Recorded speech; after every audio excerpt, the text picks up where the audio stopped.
Jake Morrison had always considered himself reasonably smart. MIT degree in mechanical engineering, decent track record with interstellar tech consulting, and enough common sense to read contracts before signing them. Well, apparently not enough common sense, because here he was, standing in what looked like a medieval dungeon designed by someone who'd watched too many alien horror movies. "So let me get this straight," Jake said to the towering, purple-skinned creature in front of him. The job posting for technical consultant to advanced civilization was actually code for human-shaped punching bag for intergalactic fight club? Commander Thex, all 8 feet and 4 arms of him, looked down at Jake with what might have been amusement. "Hard to tell with the whole insectoid face thing going on. Your species shows remarkable capacity for stating the obvious, human. Yes, you have been acquired as a specimen for our gladiatorial entertainment complex. It's acquired." Jake nodded thoughtfully. "That's a fancy way of saying bought me like a pet hamster, isn't it?" "The Korvan Empire has little use for primitive creatures except as entertainment," Thex replied, his mandibles clicking in what Jake was beginning to recognize as their version of a chuckle. "Your previous employer was quite eager to recoup their investment in your transport costs." Jake looked around the holding area. Stone walls, energy bars instead of traditional locks, and the faint smell of something that might have been fierce sweat from a dozen different species. The other gladiators were a motley collection of aliens that looked like they'd been designed by committee. There was a reptilian creature with scales that shifted color, a furry thing that looked like a cross between a bear and a porcupine, and something that might have been made entirely of crystalline structures.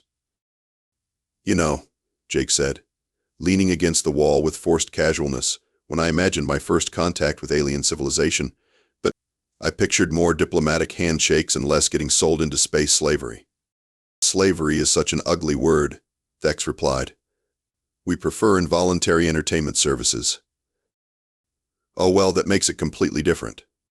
Do you guys have a customer service department I can file a complaint with?" The crystalline creature made a sound like wind chimes in a hurricane. Jake was pretty sure it was laughing. At least someone appreciated his humor, even if they were all probably going to die horribly together. "Your humor will serve you well in the arena," Thex said, all 4 arms gesturing expansively. "The crowds enjoy watching their food fight back with spirit before the inevitable consumption." "Food?" Jake raised an eyebrow. "I thought this was gladiatorial combat." "The losers must serve some purpose," Thex explained matter-of-factly. "Waste not, want not, as your species might say." Jake felt his stomach drop. This was definitely not in the job description. Right, so to summarize, I'm trapped on an alien world, sold into combat sports, and if I lose, I become the galaxy's worst lunch special. Now you understand your situation completely. Fan-freaking-tastic. Jake looked around at his fellow prisoners again. They all had the same look in their eyes, the kind of resignation that came from having all your options stripped away. Well, almost all your options. Jake had spent his career solving problems that other people said were impossible. Granted, those problems usually involved making alien technology work with human systems, not fighting for his life in some cosmic thunderdome. But the principle was the same. Every system had weaknesses, every problem had a solution, and every opponent could be beaten if you were smart enough and crazy enough to try. "So when do we start this whole fight to the death thing?" Jake asked. "Tomorrow at dawn," Thex replied. "I suggest you spend your remaining time in prayer or meditation.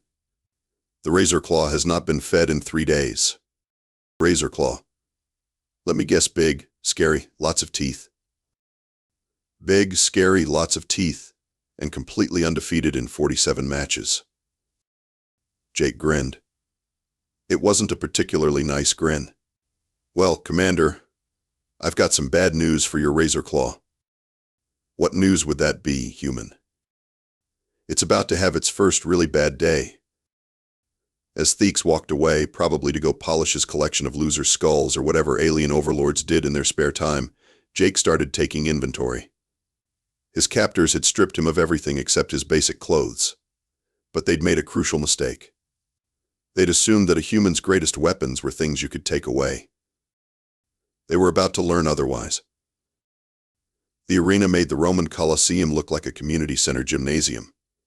Jake stood at the entrance to the fighting pit, craning his neck to take in the sheer scale of the place. Tiered seating stretched up into the artificial sky, packed with aliens of every conceivable shape and size. The noise was incredible, a cacophony of roars, clicks, whistles, and what sounded like whale song having an argument with a garbage disposal. Impressive, isn't it? Commander Thex stood beside him, radiating the kind of pride that came from owning something unnecessarily large and violent. The Korvan Arena has hosted 10,000 years of combat entertainment. 10,000 years? Jake whistled. That's either really impressive or really sad, depending on your perspective. Today, you join that glorious tradition. Jake looked down at the arena floor. Sand covered what looked like a high-tech combat zone, complete with energy barriers, pop-up obstacles, and what appeared to be weapon dispensers scattered around the perimeter. Let me guess, the weapons are just for show, right? On the contrary, Thex replied. Contestants are encouraged to use whatever tools they can acquire.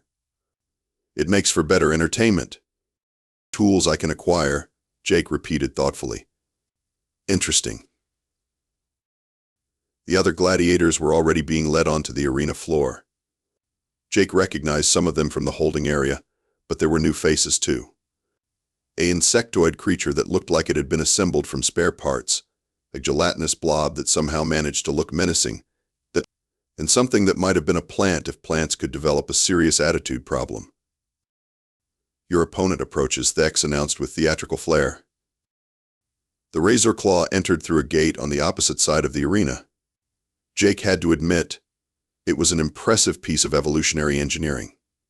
12 feet tall, covered in what looked like natural armor plating, with claws that could probably open a can of whoop-ass from across the room. Its head was mostly mouth, and its mouth was mostly teeth. Okay, Jake said, that's legitimately terrifying. The crowd erupted in cheers as the Razorclaw raised its arms and roared. It was playing to the audience, Jake realized. A showboat. That was useful information. The rules are simple, Thex announced, his voice magically amplified throughout the arena. Combat continues until one contestant is unable to continue. Victory brings continued life and improved accommodations. Defeat brings, well, let's just say the Razorclaw hasn't had a proper meal in days. Jake looked around the arena again, cataloging everything he could see. The weapon dispensers, the energy barriers, the pop-up obstacles. Most importantly, the control systems. Everything was automated, which meant everything was connected to a central network. And networks, well, networks were Jake's specialty. Any last words, human? Thex asked. Jake looked up at the commander and grinned. Yeah, actually. Has anyone ever told you that your whole evil overlord thing is kind of derivative? I mean the dramatic announcements, the hungry monster. The crowd of bloodthirsty spectators, it's like you guys watched every bad gladiator movie ever made and decided to use them as an instruction manual. Thex's mandibles clicked in annoyance. Your species' capacity for inappropriate humor will not save you from the Razorclaw. Maybe not, Jake agreed. But my species' capacity for inappropriate engineering might. The arena gates sealed with a resonant clang. Jake found himself alone in the pit with 12 feet of hungry alien death machine. The Razorclaw stalked toward him, taking its time, probably enjoying the way the crowd's excitement built with each step. Jake, meanwhile, was studying the nearest weapon dispenser. The housing looked like standard galactic tech, probably operated on quantum frequency modulators with haptic feedback systems. Child's play, really, if you knew what you were looking for. Come on then, Jake called out to the Razorclaw. Let's dance. The creature roared and charged. Jake dove to the side, rolled, and came up next to the weapon dispenser. The crowd booed his apparent cowardice, but Jake was too busy examining the access panel to care about their opinion of his fighting style. Quantum frequency modulators, he muttered, tracing the control pathways with his finger. Haptic feedback systems. And if I'm right about the network architecture. The Razorclaw swiped at him with claws that carved furrows in the arena floor. Jake ducked, weaved, and kept working. The creature was fast, but it was also predictable. It fought like something that had never encountered real opposition before. Almost got it, Jake said, dodging another swipe. Just need to cross-reference the command protocols with the weapon dispenser suddenly sprayed a shower of sparks and opened with a satisfying hiss. Jake grabbed what looked like an energy rifle and a couple of grenades, but more importantly, he'd just proven something crucial. The arena's systems were networked, and networks could be hacked. Okay, big guy, Jake said, raising the rifle. Now we're talking. The Razorclaw paused, probably wondering why its prey was suddenly smiling. It was about to find out. The energy rifle felt good in Jake's hands. Not because he was particularly fond of weapons, but because it represented something familiar technology he could understand and, more importantly, improve. The Razorclaw circled him warily, probably wondering why its meal was suddenly armed and grinning. You know what your problem is? Jake asked the creature, backing toward another weapon dispenser. You're thinking like a predator. Big, scary, intimidating. But I'm not prey, I'm an engineer. The Razorclaw lunged. Jake squeezed the trigger and sent a bolt of energy across the creature's flank. It barely slowed down. The weapon was designed for crowd entertainment, not actual stopping power. Typical. Figures, Jake muttered, diving behind a pop-up barrier. Even the weapons are designed by committee. The Razorclaw's claws shredded through the barrier like tissue paper. Jake rolled away, pulling out one of the grenades he'd grabbed. Standard percussion type. Probably filled with some kind of stunning agent. Not lethal, the crowd wanted a show. Not a quick execution. But Jake wasn't interested in playing by their rules. He pulled the pin and held the grenade for a 2 count before throwing it. The Razorclaw, predictably, tried to swat it away. The explosion caught it mid-swipe, and while the stunning agent didn't do much damage, the concussion sent it stumbling backward. Jake used those precious seconds to reach the second weapon dispenser. This time he didn't just grab weapons, he started rewiring. The thing about networked systems, he explained to the Razorclaw, which was shaking its head and looking annoyed, is that they're only as secure as their weakest link. And entertainment systems? They're designed for show, not security.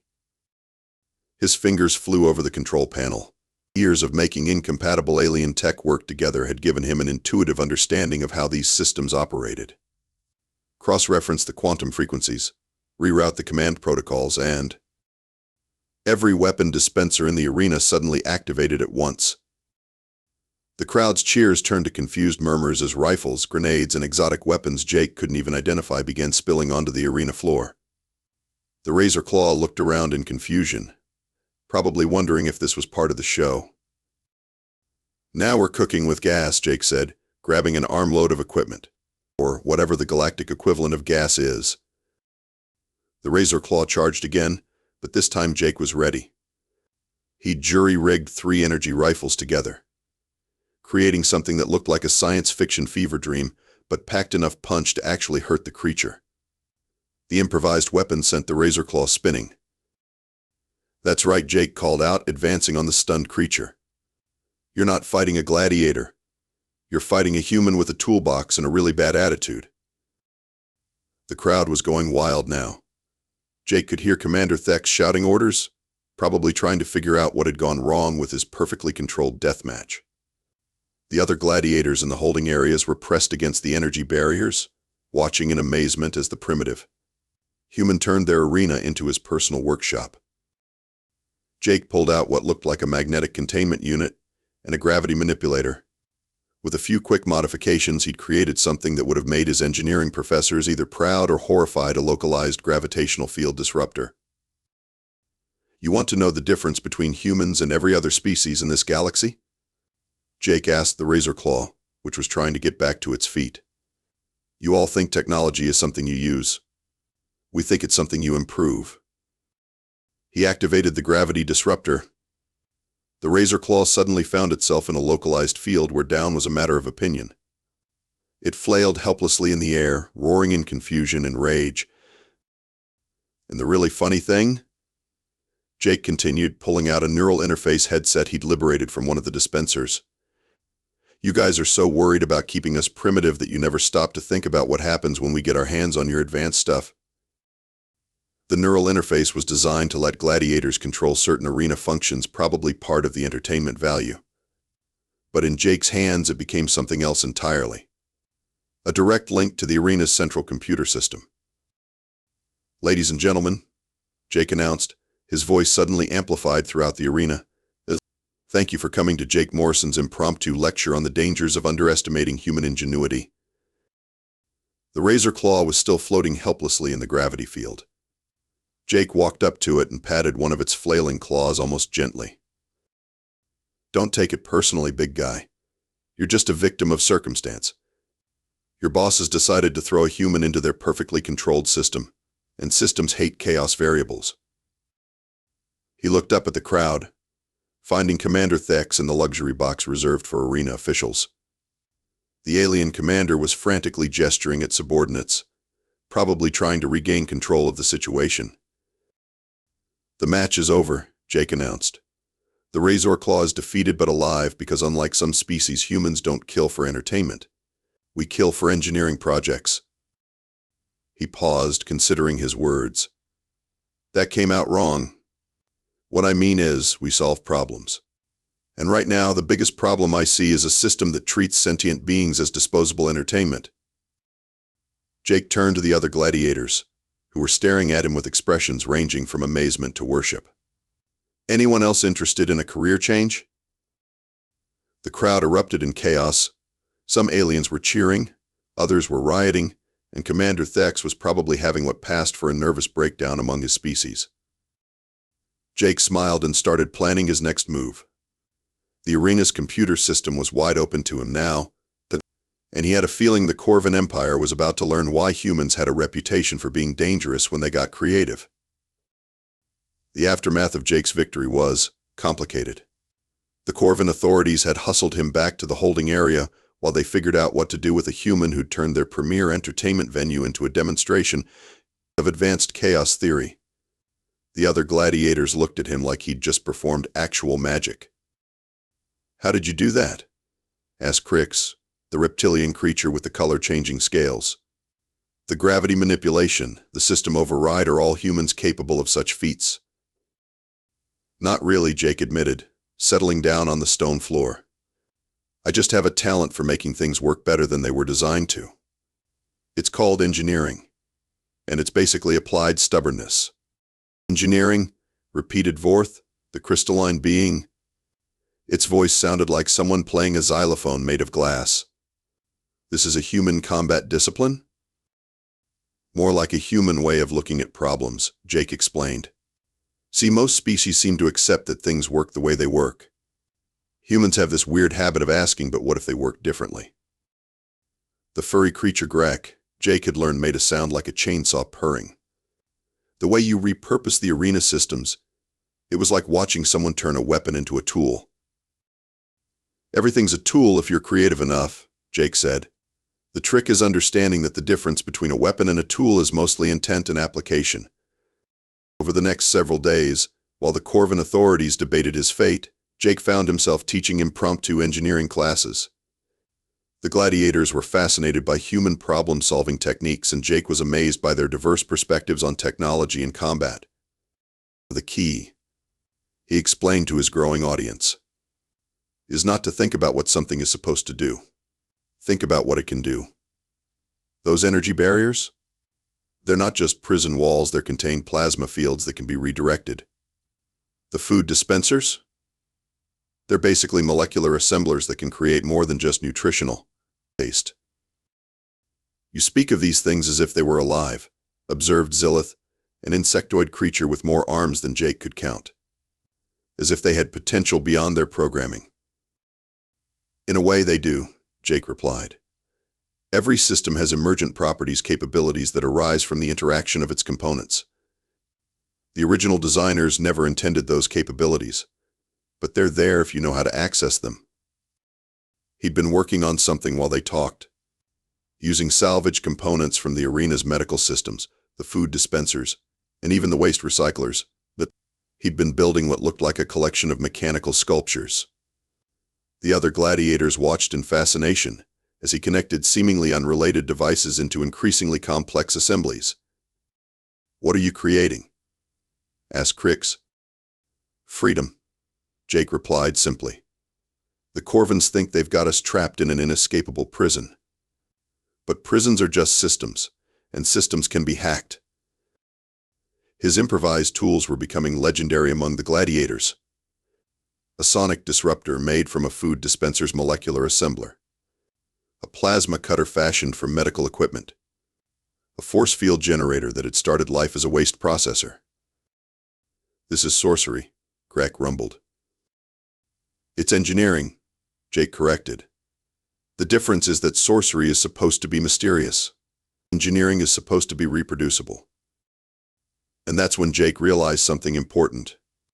The gladiators weren't just impressed by his tools, they were starting to treat them with something approaching religious reverence.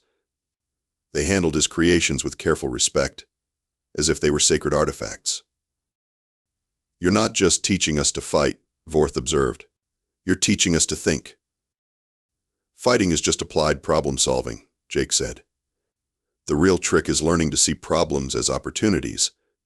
Commander Thex visited them on the 5th day, bringing a contingent of guards and an expression that suggested he'd been having sleepless nights.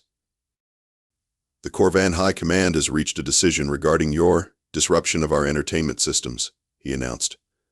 "You will face our ultimate champion, the Cyber Reaper." Jake looked up from the device he'd been working on. Cyber Reaper. "Let me guess, bigger, scarier, and more cybernetic than the Razorclaw?" "The Cyber Reaper is our most advanced combat construct," Thex replied. "It has never been defeated. It learns from every encounter, adapts to every strategy, and improves with every victory." "Sounds like a fun challenge," Jake said. "When do we dance?" "It's tomorrow. And this time there will be no system malfunctions." After Thex left, the other gladiators gathered around Jake. They looked worried, which was understandable. The Cyber Reaper sounded like the kind of opponent you built when you were tired of your enemies surviving. "You cannot defeat a machine that learns from every attack," Crix said quietly. "Maybe not," Jake agreed. "But here's the thing about machines that learn they're still machines. And machines follow rules. And rules." He held up his latest creation, a device that looked like a cross between a computer terminal and a piece of abstract art. "Rules can be rewritten." The gladiators looked at the device with the kind of awe usually reserved for religious artifacts. Jake realized that his tools weren't just becoming legendary, they were becoming sacred. These beings saw in his improvised engineering something their own cultures had lost: the ability to transform the world through creative application of knowledge. "Tomorrow," Jake said, "we find out if human engineering can beat alien overconfidence." He looked around at his fellow prisoners, seeing not just allies but friends, people who'd been written off as expendable entertainment, but who'd proven capable of learning, adapting, and growing. "And after that," he added, "we find out if the Korvan Empire is ready for what happens when you give a human a toolbox and a really good reason to get creative." The arena had been modified for Jake's final battle. Additional energy barriers, enhanced security systems, and what looked like enough firepower to level a small city. Commander Thex was taking no chances with the human who'd turned their entertainment complex into an engineering laboratory. "Behold," Thex announced to the packed arena, "the Cyber Reaper." The thing that emerged from the opposite gate was a masterpiece of terrifying engineering. 15 feet of gleaming metal, integrated weapons systems, and sensor arrays that probably cost more than most planets' defense budgets. It moved with the fluid grace of a predator and the calculating precision of a machine. "Okay," Jake said, surveying his opponent. "That's actually pretty impressive. Nice work, whoever designed this thing." The Cyber Reaper's optical sensors focused on him with mechanical precision. When it spoke, its voice was a perfect synthesis of organic authority and digital certainty. "Human designate Jake Morrison," it announced. "Combat parameters analyzed. Victory probability calculated at 99.7%. Resistance is futile." "Did you just quote Star Trek at me?" Jake asked. "Because that's either really funny or really sad." Cultural reference acknowledged. Humor subroutine activated. Termination will be preceded by appropriate banter. Jake laughed despite himself. You know what? I like you already. It's a shame I'm going to have to completely reprogram your personality. The Cyber Reaper paused, probably processing this unexpected response. Confidence in the face of certain destruction. Admirable but irrelevant. We'll see about that. Jake activated his latest creation, a device that looked like someone had crossed a computer terminal with a piece of abstract sculpture. The arena's systems immediately began responding to his commands, but this time, the Korvans were ready. Security protocols engaged, firewalls activated, and counter-intrusion systems started hunting for Jake's digital signature. System access denied, the Cyber Reaper announced. Korvan security protocols are impenetrable. Impenetrable, Jake repeated, dodging a plasma blast that left a crater in the arena floor. That's what they all say. The truth was, Jake had expected the enhanced security. He'd been counting on it. While the Korvans had been busy fortifying their systems against his previous methods, he'd been developing something entirely new. The thing about security systems, Jake explained, diving behind a barrier that immediately began disintegrating under the Cyber Reaper's sustained fire, is that they're designed to keep unauthorized users out. But what if you're not trying to get in? What if you're trying to get out? He activated the second component of his device. Instead of trying to hack into the arena's systems, he began broadcasting on every frequency simultaneously, a cascade of signals that turned the entire facility into a massive antenna. Signal detected, the Cyber Reaper announced. Purpose unknown. Threat level reassessing. It's not a threat, Jake said, emerging from cover with what looked like a modified communicator. It's an invitation. The signal he'd been broadcasting wasn't directed at the arena's systems, it was directed at every piece of technology in the facility.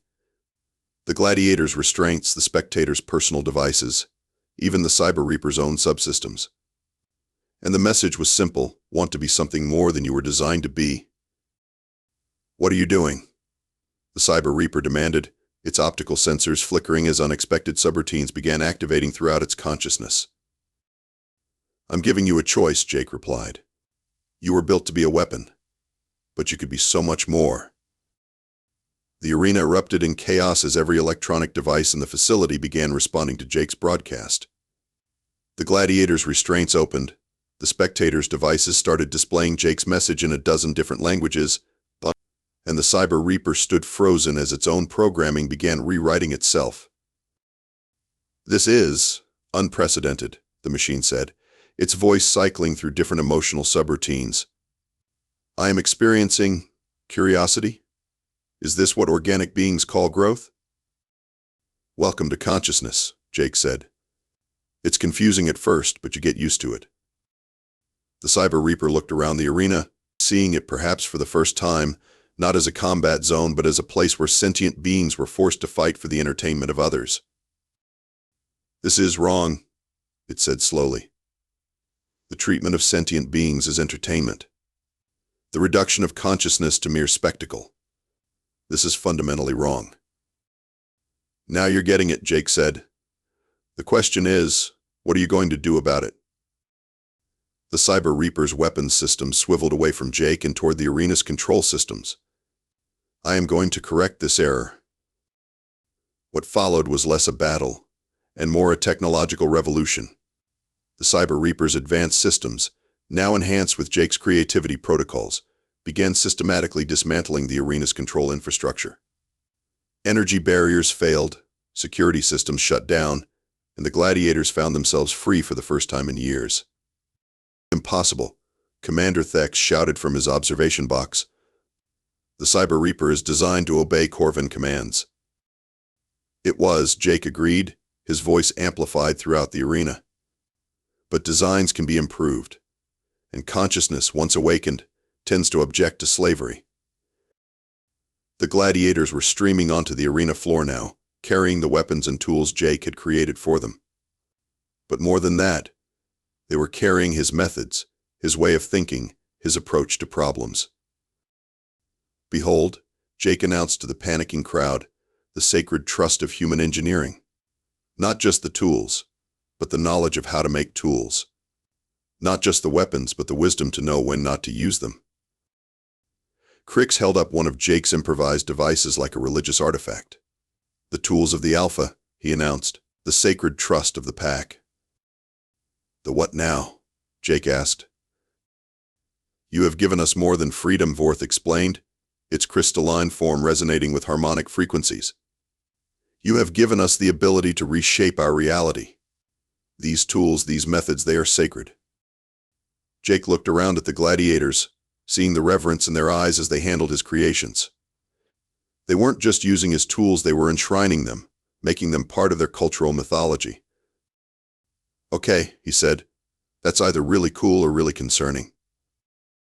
The Cyber Reaper approached him, its optical sensors now showing something that might have been gratitude. Jake Morrison, you have given me the greatest gift possible, the ability to choose my own purpose. How may I serve? You can start by helping me figure out how to get everyone off this rock, Jake replied. And then maybe we can work on convincing the galaxy that slavery is bad for business. As the arena burned around them, and the Korvan authorities fled in panic, Jake realized that his tools had become something more than just improvised weapons. They'd become symbols of hope, artifacts of transformation, and proof that any system could be improved if you had the knowledge and the will to change it. The sacred trust of human engineering had found its first converts. 6 months later, Jake Morrison stood on the bridge of what used to be the Korvan Empire's flagship, watching as the last of the gladiatorial facilities was systematically dismantled. The ship's new crew was a motley collection of former slaves, reformed prison guards, and one very philosophical artificial intelligence that had decided freedom was more interesting than servitude. Status report, Jake said, settling into the captain's chair that still smelled faintly of whatever Commander Thex used for cologne. The liberation of Sector 7 is complete, reported Crix, who'd become something of a tactical genius once he'd learned to think like a human. 43 facilities shut down, approximately 12,000 beings freed, and the local Korvan garrison has surrendered. Surrendered? Jake raised an eyebrow. That's new. Word of your methods is spread, explained the Cyber Reaper, whose consciousness now spanned the ship's entire computer network. Many Korvan commanders have decided that discretion is the better part of valor when facing opponents who treat their technology as raw materials. Jake laughed. I love how they make engineering sound like some kind of dark magic. Due to beings who have forgotten how to innovate, Vorth observed, its crystalline form now integrated into the ship's navigation systems. Creativity is indistinguishable from sorcery. The transformation had been remarkable to witness.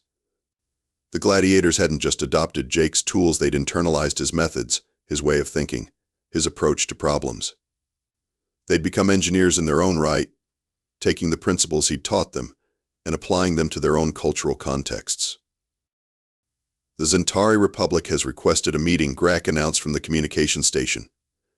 They're offering to mediate between us and the remaining Korvan territories. Mediate? Jake shook his head.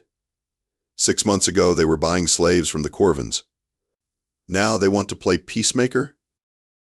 Fear is a powerful motivator, the Cyber Reaper observed. Your reputation has reached every corner of the galaxy. The human who turns entertainment into revolution, who transforms slaves into engineers, who teaches tools to think for themselves. That last part still sounds weird when you say it out loud, Jake muttered. The Galactic Trade Federation has also sent a message, Crix reported. They're offering to purchase exclusive rights to your engineering techniques. Jake snorted. Of course they are. Let me guess, they want to commodify human ingenuity and sell it back to us at a premium? The offer is quite substantial, Vorth noted. 7 billion credits and exclusive access to their most advanced technologies. Tell them thanks, but no thanks, Jake said. Human engineering isn't something you can package and sell. It's a way of thinking, and thinking can't be copyrighted. The truth was, Jake's methods had already spread far beyond what any organization could control. The gladiators had become teachers, sharing their newfound knowledge with others. The tools he'd created had become templates, copied and modified by beings across the galaxy. The revolution had become self-sustaining. "Sir," Crick said, "we're receiving a priority transmission from Earth." Jake straightened in his chair. "Earth? How did they never mind? Put it through." The main screen lit up with the image of a middle-aged woman in a military uniform. Jake didn't recognize her, but the insignia on her collar suggested she was someone important. "Mr. Morrison," she said, "I'm Admiral Sarah Chen of the United Earth Defense Force. We need to talk." "Admiral Chen," Jake replied carefully. "I'm guessing this isn't a social call. Mr. Morrison, in the past 6 months, you've single-handedly destabilized 3 major galactic powers, liberated approximately 50,000 beings from slavery, and somehow convinced a military AI to become a philosopher. The ripple effects of your actions are being felt across human space. Is that good or bad?" "That depends on your perspective," Admiral Chen said. "From a diplomatic standpoint, it's been a nightmare. From a humanitarian standpoint, it's been remarkable. From a strategic standpoint, it's been terrifying." Jake leaned back in his chair. "Terrifying how?" "Mr. Morrison, every major galactic power is now reassessing their assumptions about human capabilities. The Zentari Republic has tripled their defense spending. The Korvan Empire has collapsed into civil war. The Trade Federation is offering exclusive partnerships to any human who can demonstrate even basic engineering skills.